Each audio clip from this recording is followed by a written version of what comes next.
다 같이 사도신경으로 신앙을 고백하시겠습니다. 나는 전능하신 아버지 하나님 천지의 창조주를 믿습니다. 나는 그의 유일하신 아들 우리 주 예수 그리스도를 믿습니다. 그는 성령으로 잉태되어 동정녀 마리아에게서 나시고 본디오 빌라도에게 고난을 받아 십자가에 못 박혀 죽으시고 장사된 지 사흘 만에 죽은 자 가운데서 다시 살아나셨으며 하늘에 오르시어 전능하신 아버지 하나님 우편에 앉아 계시다가 거기로부터 살아있는 자와 죽은 자를 심판하러 오십니다. 나는 성령을 믿으며 거룩한 공교회와 성도의 교제와 죄를 용서받는 것과 몸의 부활과 영생을 믿습니다. 아멘. 찬송가 419장 주 날개 및 내가 편안히 쉬네. 찬양으로 영광 돌리겠습니다.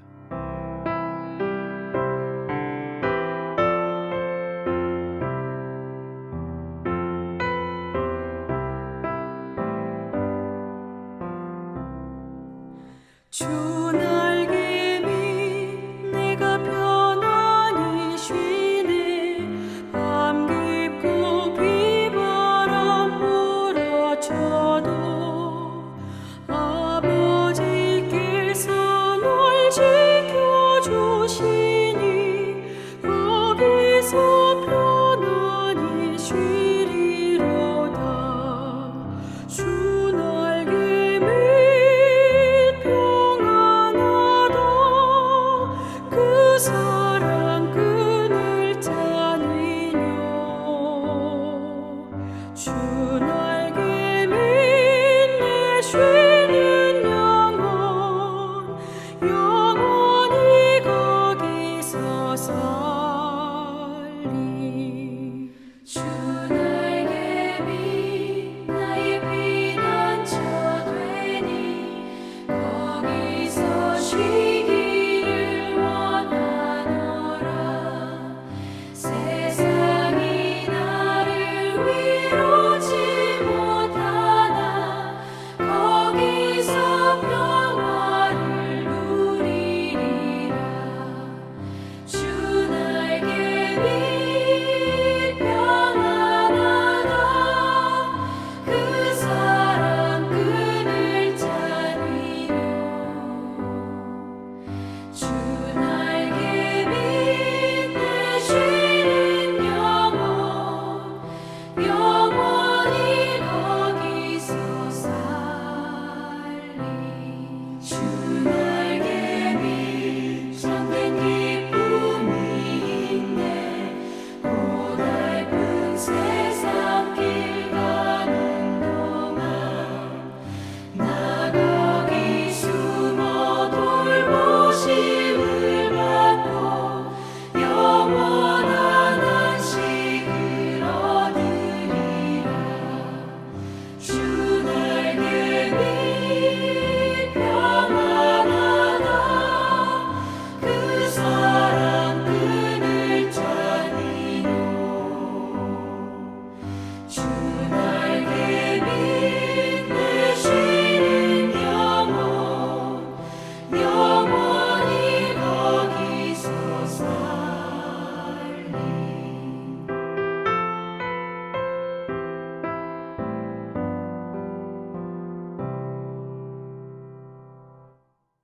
오늘 우리에게 주시는 하나님의 말씀은 룻기 2장 1절부터 13절까지 제가 가지고 있는 성경 구약성서 402쪽에 있는 룻기 2장 1절부터 13절까지의 말씀을 제가 봉독해 올리겠습니다. 나오미의 남편은 엘리멜렉의 친족으로 유력한 자가 있으니 그의 이름은 보아스더라.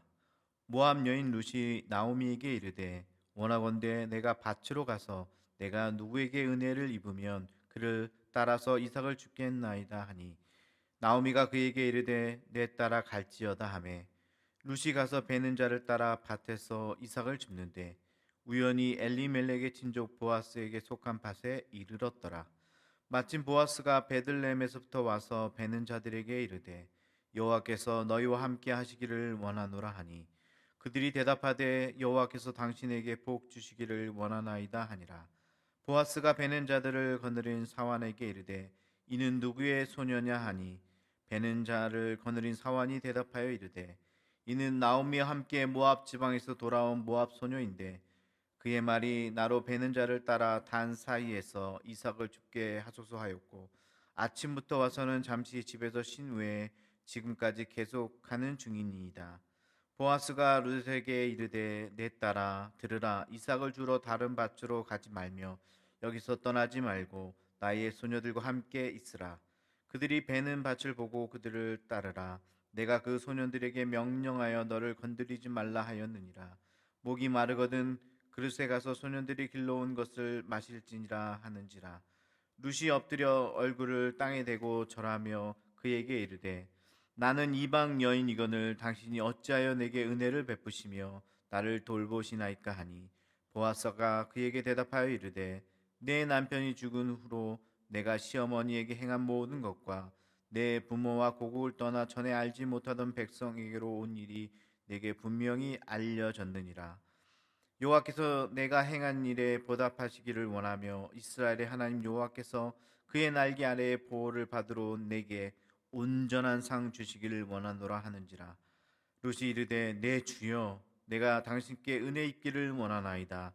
나는 당신의 하녀 중에 하나와도 같지 못하오나 당신이 이 하녀를 위로하시고 마음을 기쁘게 하는 말씀을 하셨나이다 하니라. 아멘. 사랑하는 성도 여러분, 평안하십니까? 지난주 룻은 어머니의 하나님이 나의 하나님이 된다, 그런 신앙으로 나오미를 따르게 되었고요. 특히나 어머니께서 죽으시는 곳에서 나도 죽어 거기 묻힐 것이다 라고 표현하면서 시어머니에 대한 신의를 나타냈는데요. 결국 둘은 함께 베들레헴에 도착하게 됩니다. 그런데요, 그들의 현재 상황에는요 변한 게 없습니다. 여전히 먹을 것이 없죠. 이를 통해 깨닫는 점은요, 삶을 돌이켜 주님을 따른다고 해도요 우리의 상황이 여전히 어려움 가운데 있을 수도 있다는 것입니다.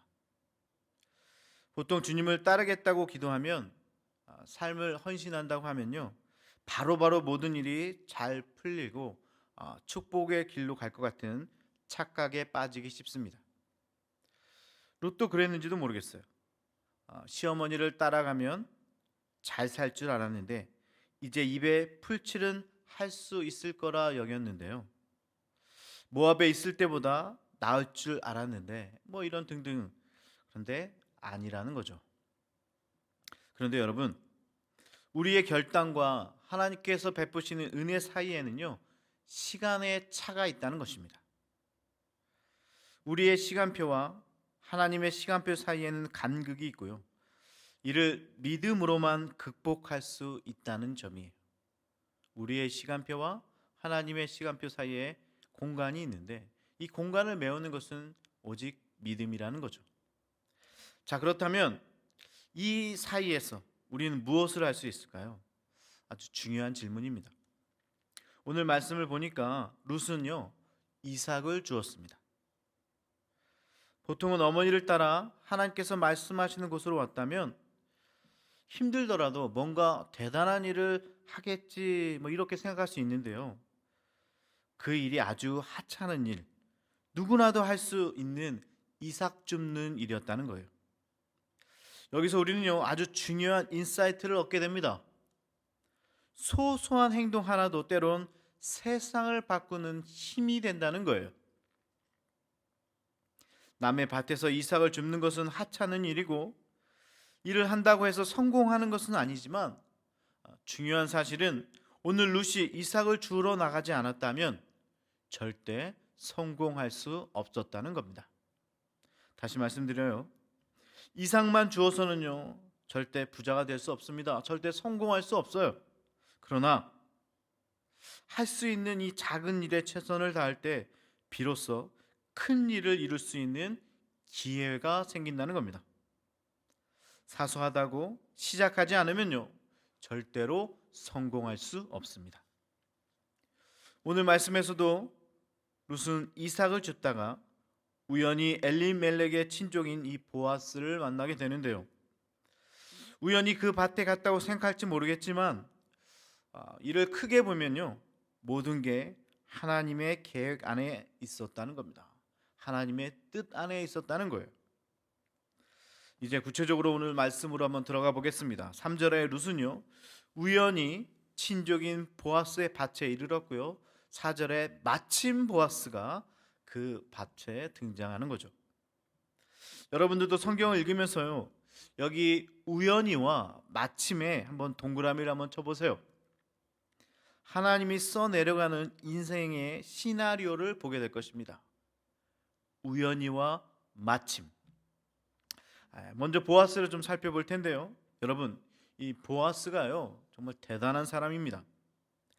밭이 달랑 한 개 있는 그런 분이 아니에요. 성경이 그를 유력한 자라고 표현하고 있는데요, 1년에 한 번 추수 때라 이 수천 평의 밭 가운데 오늘 이곳에, 마침 오늘 이곳에 들린 것일 수도 있다는 겁니다.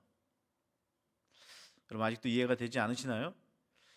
그러면 오늘 말씀을 좀 현대적으로 각색해 보겠습니다. 어느 여주인공이요, 뼈저리게 가난해서 시골에 있는 회사에 정식으로 취직된 것도 아니고요, 알바로 허드렛 일을 하고 있다고 합시다. 이 회사에는요, 회장 2세가 있는데요, 회장 아들이 있는데요, 서울그룹 본부에서만 일하는데 1년에 딱 한 번 시차를 위해 전남 목포에 있는 공장에 온다고 합시다. 그때 우연히 이 목포 공장에서 허드렛 일을 하고 있는 여주인공을 만나는 거죠. 실은 저희가 드라마에서 보는 말도 안 되는 그런 장면이잖아요. 그런데 한번 잘 생각해 보세요. 이런 신데렐라 같은 요소가 드라마에서 사라지지 않는 이유가 무엇일까요? 이것이 바로요, 사람 마음 깊숙한 곳에 있는 동경이라는 겁니다. 하여튼요, 오늘 본문을 보면서도 룻과 보아스가 우연히 만났구나, 그러다가 보아스의 눈에 룻이 들어왔네, 뭐 이렇게 이 정도만 읽는 분들은요, 오늘 말씀에 전혀 은혜가 되지 않을 거예요. 오늘요, 실제적으로 일어났던 이 사건은요, 사실은 우리 마음속 깊은 이 동경에서만 일어나는, 그런데 이 실상에서 오늘 룻과 보아스가 거의 만날 수 없는 그런 신분의 사람들이었는데 만나게 되었다는 것입니다. 마치 드라마에서만 볼 만한 그런 장면인데요, 그런 처지가 아님에도 불구하고 우리 하나님께서 나오미에 대한 긍휼과 룻의 신앙에 대해서 어여삐 여겨 지금 하나님께서 드라마를 써 내려가고 계신다는 겁니다. 보통 드라마는요, 우연히와 마침으로 연결되는데요, 오늘도 마찬가지라는 거예요. 여러분, TV 드라마 여주인공 남주인공이 꼭 만나게 해달라고 열광만 하지 마시고요, 야, 드디어 만났대, 남주인공이 여주인공 만났대, 아직도 안 만났어? 빨리 방송국에 전화해, 서로 만나게 하라고, 빨리, 뭐 이러지만 마시고요, 오늘 이 룻과 보아스의 만남에, 거기에 하나님의 개입하심에 감격하시기를 바랍니다. 여러분, 드라마를 보면요, 오늘 드라마 이야기가 많은데요, 꼭 남자 주인공과 여자 주인공이 해외나 오지에서 한번 만났다가 헤어져요, 그죠? 그리고 우연히 한국에 와서 다시 만나 여러 역경을 헤쳐나가면서 서로 막 사랑하게 되잖아요. 보통의 드라마가 다 그렇잖아요. 여러분들 드라마 안 좋아하시나 봐요. 오늘 본문 이 룻과 보아스가 우연히 만난 이 장면이 바로 오늘 모든 말씀을 전체를 끌고 가고 있는 동력이 된다는 것입니다. 여러분, 이제 좀 보이십니까? 하나님께서 만들어 가시는 이 드라마의 남녀 주인공이 룻과 보아스, 그리고 오늘 그들의 첫 만남, 이 얼마나 드라마틱한 그런 장면인가요? 저만 아주 신나서 막 말씀을 드리고 있는 것 같은데요, 아마도 여러분 영상 넘어서 같이 그렇게 공감하고 있을 줄 믿습니다. 그런데요, 여기서 중요한 교훈 하나를 찾아볼 수 있습니다. 룻과 보아스의 첫 만남 가운데 우리에게 말씀하고자 하는 내용이 있어요. 이 교훈이 바로 이 모든 게 이삭 줍기라는 작은 일에서 시작되었다는 것입니다. 할렐루야. 여러분, 지금 여러분들이 하는 일이 대단한 것입니까? 그럼 감사하고요, 그러나 그런 일이 아니라서, 아주 작은 일이라서 실망하고 계신 분들이 혹 없으십니까? 내가 왕년에는 이랬는데 지금 내 모습이 정말 내가 이런 일이나 하고 있고, 이렇게 한탄하고 계신 분들이 있으십니까? 하나님의 놀라운 계획은요, 바로 이삭 줍는 아주 작은 일로부터 시작된다는 것입니다. 롯도 이방 여인으로서 창피를 무릅쓰고 자기가 할 수 있는 가장 작은 일을 시작함으로 축복의 통로가 된 것입니다. 여러분들이 할 수 있는 작은 일부터 시작해 보십시오. 그럼 좋으신 하나님께서 그 일들을 통해 크게 역사하실 줄 믿습니다. 다시 말씀드려요. 이삭을 많이 주어서 부자가 되거나 성공하는 것이 아닙니다. 그러나 이삭을 주면요, 그 가운데 하나님께서 개입하십니다. 작은 일이라도 성실히 행하면요, 하나님께서 그 일들을 통해서 역사하신다는 말씀입니다. 마지막으로 8절 이하에는요, 읽기만 해도 은혜가 되는 말씀들이 줄줄 나옵니다. 룻기 절반 이상이 대화체고 그 안에 축복의 언어가 질비하다라고 이게 말씀을 드렸는데요, 그런 축복의 대화라는 거죠. 보아스가 이야기합니다. 내 딸아 들으라. 이삭을 주우러 다른 밭으로 가지 말며 여기서 떠나지 말고 나의 소녀들과 함께 있으라. 목이 마르거든 그릇에 가서 소년들이 길러온 것을 마실지니라. 룻이 대답하죠. 나는 이방 여인이거늘 당신이 어찌하여 내게 은혜를 베푸시며 돌보시나이까. 정말 따뜻하죠. 다시 보아스가 말합니다. 여호와께서 내게 행한 일에 보답하시기를 원하며 이스라엘의 하나님 여호와께서 그의 날개 아래에 보호를 받으러 온 내게 온전한 상 주기를 원하노라. 룻이 대화를 받습니다. 내 주여, 내가 당신께 은혜 입기를 원하나이다. 나는 당신의 하녀 중에 하나와 같지 못하오나 당신이 이 하녀를 위로하시고 마음을 기쁘게 하는 말씀을 하셨나이다. 전요 그냥 말씀을 대화체로 읽어드렸는데요, 이 얼마나 따뜻하고 아름답습니까? 그죠? 요즘 나오는 드라마 저리 가라죠. 사랑하는 여러분, 오늘 만나는 사람들에게 이 룻과 보아스처럼 축복의 언어로 말을 건네보시면 어떻겠습니까? 이 성탄의 시즌에 만나는 힘들고 어려운 자들에게 따뜻한 말과 격려와 안아줌이 여러분 가운데 있기를 원합니다. 그러면요, 룻과 보아스가 받았던 축복이 여러분들에게 그대로 임할 줄로 믿습니다. 저도 한번 해볼게요. 주님의 이름으로 여러분들을 축복합니다. 딸 가진 분들은 보아스와 같은 유력한 자, 유명한 자를 사위로 맞이할 줄로 믿습니다. 아들 가진 분들은요, 이런 축복의 언어를 통해서 룻과 같은 현숙한 여인을 며느리로 맞을 줄 믿습니다. 여러분도 오늘 만나는 사람들에게 이 축복의 언어를, 사랑의 언어를 나누는 그런 귀한 시간들 되길 바랍니다. 말씀을 마무리하겠습니다. 남들은 이야기합니다. 이삭 죽기가 뭐냐고, 이거 해서 되겠냐고. 그러나 이삭을 주면서 하나님께 기도하면요, 이삭 죽기에는 능력이 없지만 하나님의 능력이 여러분들이 상상할 수 없는 곳으로 인도해 줄 줄로 믿으시길 바랍니다. 자, 이제 어려운 상황에서도 이삭 죽기부터 사소한 일이라도 시작하시기를 주의 이름으로 축복합니다. 더불어 하나님께서 구체적으로 나를 어떻게 인도하실지 좀 기대했으면 좋겠어요. 지금은 이삭을 죽고 있지만, 지금은 사소한 일을 하고 있지만, 지금은 어렵지만 하나님께서 내 인생 가운데 개입하셔서 나를 어떻게 인도하실지 기대하시길 바랍니다. 너의 시작은 미약하였으나 끝은 창대하리라. 이 복음이 여러분들의 가정에도 함께하기를 저도 위에서 기도하겠습니다. 최고의 현숙한 여인, 정숙한 여인 룻이 받은 축복을 오늘 여러분들도 받기를 원합니다. 자, 오늘 말씀 후에 우리 같이 이렇게 한번 기도해 봤으면 좋겠어요.